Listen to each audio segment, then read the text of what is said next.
বাড়িতে আপনাদের সবার দাওয়াত নিমন্ত্রণ, আপনারা সবাই আসবেন। বেলা 12টা থেকে আমরা আপনাদের সকলকে আহ্বান করার জন্য আমরা প্রস্তুত থাকবো। আমাদের সম্মানিত করবে এবং একই সাথে আমরা সবাই ঐক্যবদ্ধভাবে এই কেরানীগঞ্জকে জনগণের কল্যাণে, দেশের কল্যাণে এবং একসাথে দলের সুনাম যেন থাকে এই সকলকে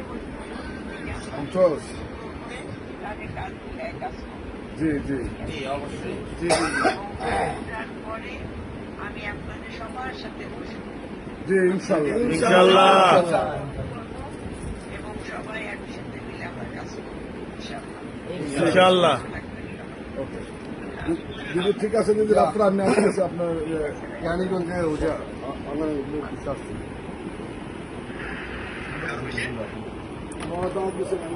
কেরানীগঞ্জের মানে শহীদ আমরা রাত্রে যাওয়া